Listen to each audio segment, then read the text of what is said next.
within your culture, and your culture is literally an island this big, the chances of you dating a fourth or third cousin is probably happening. Okay, but how does that apply to parental advice for because the your parents are going to guide you to do things moralistically, as far as like church values, things like that. You know, if you grow up religious, your parents are going to tell you not to have sex before marriage. Now, I don't think that's good.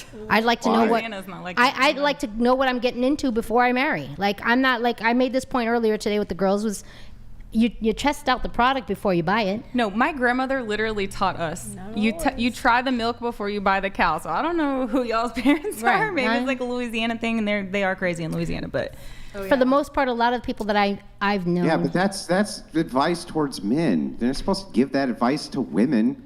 The advice is supposed to be for men. You go and you test out the cow before you buy the cow. Cow is female. Okay, right? don't say go test out the bull. She didn't say go test out the bull. No, she actually. No, she had this thing hanging, and it said both things. It said don't buy the pig before you test the sausage too. Swear to God, it said both things. Yeah. Swear to God.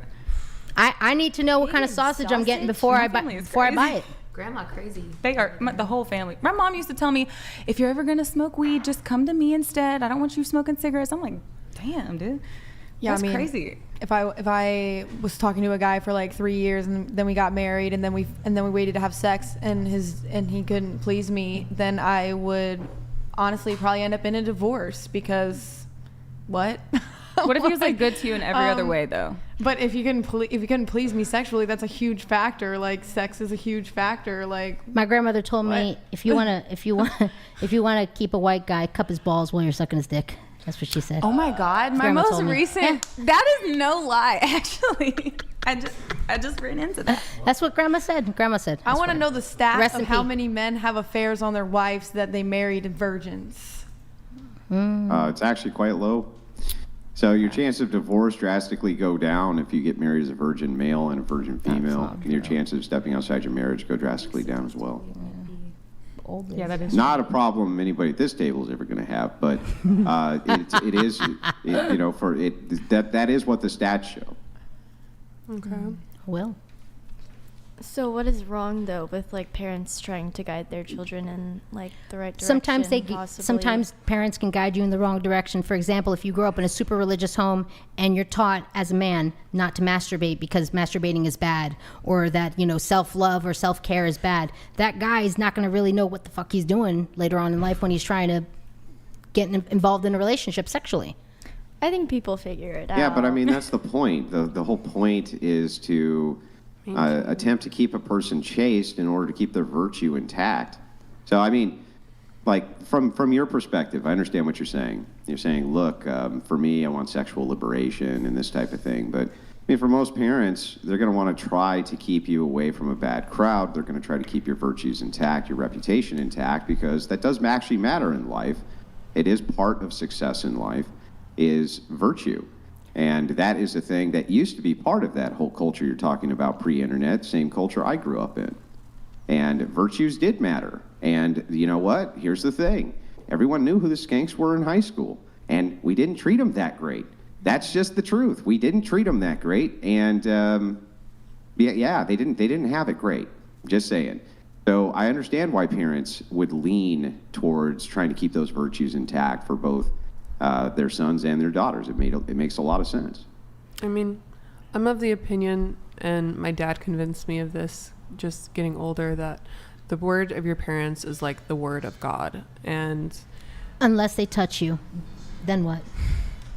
Okay, well, we can't get into that. We're not going to get into that on the podcast on YouTube. I just don't like the derogatory words that are used for women that are like to have sex, because like there's women like myself that have been through horrible sexual experiences, and that's going to make you act in a way when you're a child and you don't know any better, in a way that people could label you, but that doesn't define you as a whole person just because you like to have sex. Let's grant it for a second and say yes, that's correct. There could be women who have emotional issues due to some type of horrific experiences that they have in their childhood. There's plenty of women who have no horrific experiences early in their childhood and are often also promiscuous. Mm-hmm. Why can't those labels be used towards those women? I just feel like using like oh, those women weren't treated well as an excuse to, like, it's just For whore behavior? I don't think that's fair to treat some, like, because what about the men that are whoring around? How did those men get treated? Yeah, but that's Probably what not. about the Probably, men, though? they probably didn't get called skanks. Stop. So just stop for a second. You're making a typical what about the Mendo argument. So let's start first, not what about the Mendo. Why is everybody not mad at the men? Let's start with the first claim, which I don't like the fact that society will use, and by the way, women do this to women far more than men do. Well, the first derogatory thing a woman does to another woman is call her a whore. Yeah, that's the first thing that they do. They that's what they do. I mean, So maybe that's so your the thing idea of what is, they do. hang on. So the thing is like, yes, these things. The reason that these terms are used, you could say strumpet, lady of the night, right? Whatever you want to say, they're pointing out doesn't have virtue. That's what they're pointing out. Not virtuous. And it's a really easy way to use a word to just go no virtue. That's why it's used that way.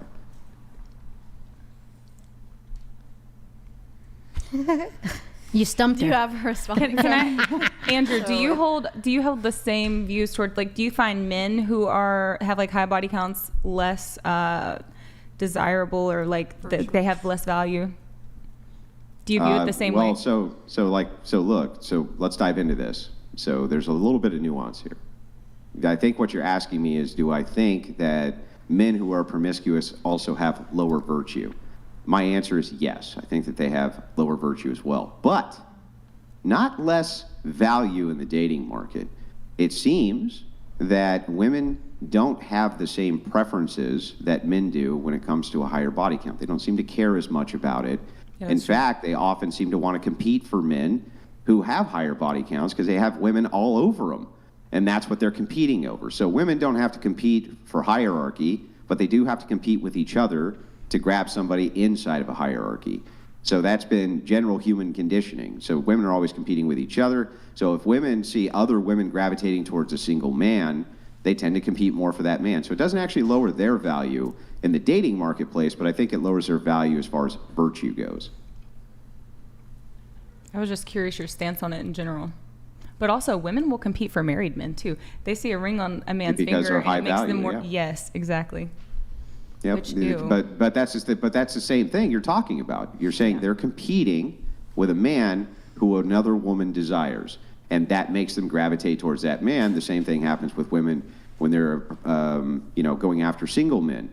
If they see that he gets a lot of female attention, they tend to gravitate more towards him. Why do you think women are always out with these ugly ass fucking rock stars?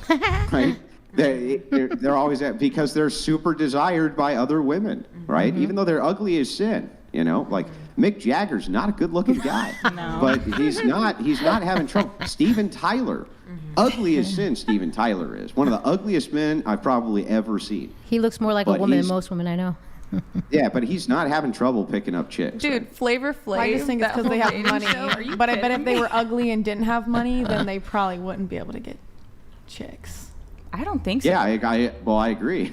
Maybe but to the some point is extent. why, whether the woman's gravitating towards him because he has money, or they're gravitating towards him because he's really good looking, it doesn't matter. The fact that they're gravitating towards him does not seem to be a deterrent from other women. It's a deterrent to me.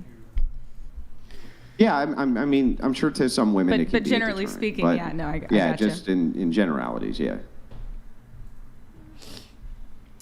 Wow, good time to return. What did I miss? Anything interesting? I don't know. Not really. Going back to you, you said you're 45, but you look 33 without a bucket of makeup. Yeah, like when I Yeah, don't. that's what you wrote on. You said you're married, but not legally, because that's stupid. Yep. Yeah, you did say you were married for 10 years, but not legally married. So within the church, or? We went to the little chapel in Vegas. So we just got married for us just to kind of re-solidify our relationship and commitment to each other. And the reason why we didn't do it legally is because I don't need the government tracking our every move. And I'd rather be independent with my own money. He has his money. If anything were to go sour or south between the two of us, he can go his way, I can go my way. We live in California where it's divided 50-50. My ambitions and pursuits with my career could catapult me to be a multimillionaire. And then he's a musician, and same thing goes for him. So why muck up our money together if, especially, nothing is forever, nothing is for certain.